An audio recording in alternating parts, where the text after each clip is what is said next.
प्रेम उफण जा ढील का ढक्कन हटा दो संतोष में तब प्रेम उफण जा ढील का ढक्कन हटा दो।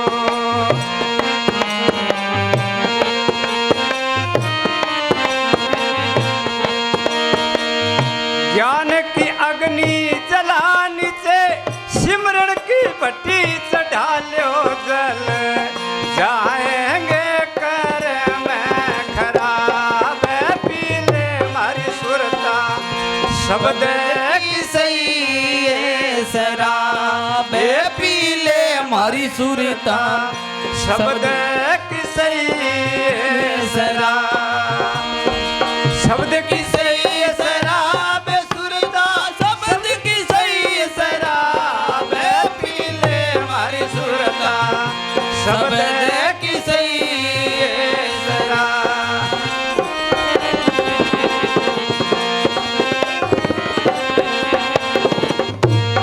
देखो भाई इन्होंने शब्द की शराब का जिक्र कराया। वो शराब जो दुनिया पीती है वो शराब नहीं है। जिसने नाम की प्रेम की रस की शराब पी आज उनका सब नाम ले रहे हैं आप। जितने भी संत महात्मा चोटी की आए उन्होंने वो ऐसी प्यार की घुंटी पी शराब पी और अपने सेवादारों को और संतों को मस्त कर दिया।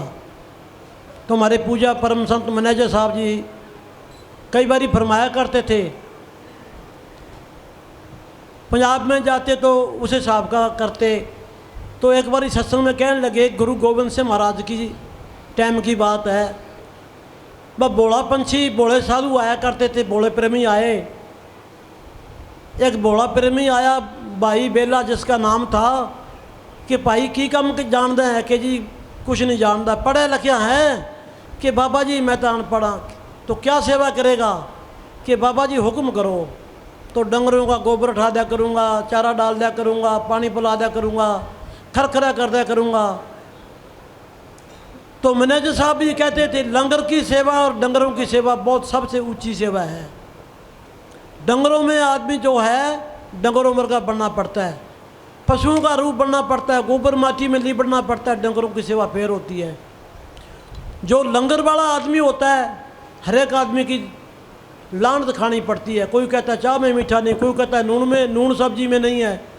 तो मैंने सही क्या करते थे, ये चंद लांगरी जड़ा है ये सारे डेरे की रंद बन के रहिंदा है, ये सारे डेरे की माता है।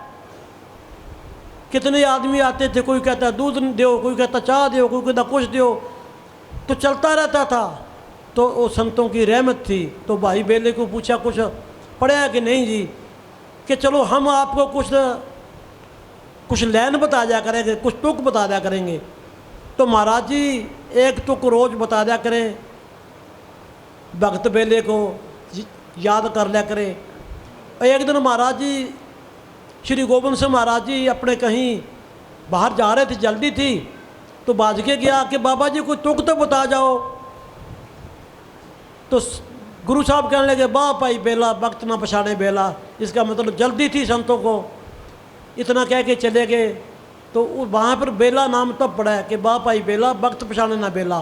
तो सारा दिन वो सिमरन जय करता रहा, वाह भाई बेला वक्त पछाड़े ना बेला, वाह भाई बेला वक्त पछाड़ना बेला।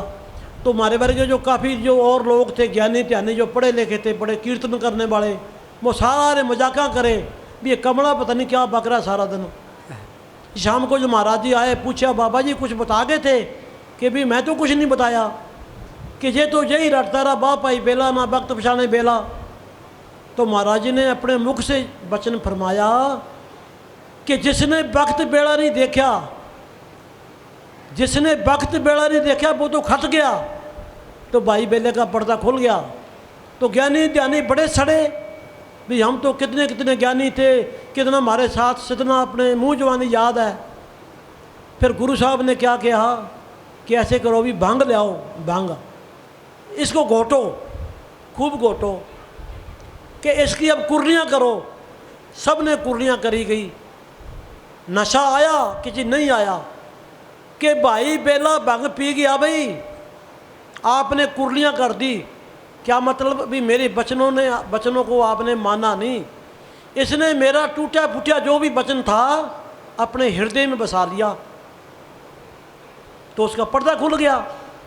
तो भाई जितने भी संत महात्मा आए, शाह मस्ताना बलोचिस्तान जी आए, इन्होंने बड़े बड़े नमूने दिखाए।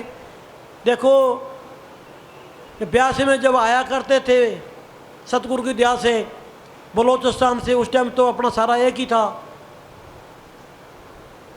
संगत की जूतियां पल्ले में डाल के रखते भी दरबार की कहीं बदनामी ना हो, मेरे मुर्शद की बदनामी ना हो, कि कल को ये ना कह दे भी ब्यास गए थे वहाँ जूती उठा ली, किसी ने ये कर दिया वो कर दिया ना।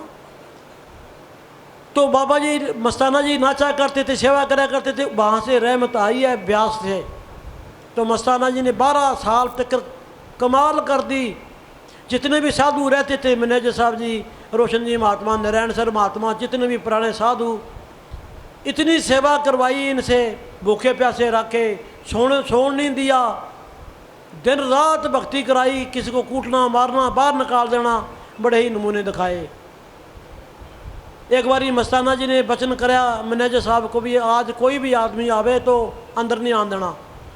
तो मैनेजर साहब जी का परिवार सलाना से सच्चे सौदे आया, तो मैनेजर साहब जी ने अंदर नहीं आने दिया, सारी रात गेट पर बैठे रहे। इतना वचन मस्ताना जी का मैनेजर साहब ने माना, तो फिर खुद मस्ताना जी गए। फिर देखो भी कमाल की बात है, वो गड्डी भाई खड़ी है ना सामने, चमक बहुत पड़ती है, ज़्यादा उस पर कपड़ा डाल दो, जहाँ गड्डी को आगे पीछे कर दो, उधर सामने झाँकते हैं ना संगत की तरफ अपने सेक्रेटरी साहब गए जी। अच्छा, वो सामने गड्डी खड़ी। इसी तरह जब सिखों का संतों का किसी के साथ झगड़ा नहीं होता, पर कोई ऐसा साथ थोड़ा सा चक्कर, जब जंग लग गया तो भाई कन्हैया उसकी पानी पिलाने की ड्यूटी थी। मुसलमान भी गिर जाती है उनको भी पानी पिलाता, अपने हिंदू गिर जाती है उनको भी पानी पिलाता। तो महाराज जी के पास शिकायत करी सिखों ने कि बाबा जी असी तो इन्हों फटल कर दिया, ये भाई कन्हैया पानी पा के फिर ठा आंदा है। बाबा जी ने बुलाया, क्यों भाई इनको पानी क्यों पिलाता है इन्हों? कि बाबा जी मेरे को तो सारों में आप नज़र आते हो, सारों में आप दिखते हो, मेरे को तो पराया कोई नहीं दिखता। कहते भाई मेरी तालीम को ही इन्होंने समझा है कि जहाँ तू पानी पिलाता है वहाँ मरल में ले जा और पट्टियाँ ले जा, दवाई लगा और पट्टियाँ कर। मेरी तालीम को ही इसने सब भाई कन्हैया ने समझा है। तो आज उनके नाम का गुरुद्वारा है, वहाँ लंगर चलते हैं, सत्संग होते हैं जी। संतों की मत है जी, संतों के चोजों को आप पकड़ नहीं सकते, उनकी बड़ी रहमत है। हाँ जी त्रिलोकचंद जी।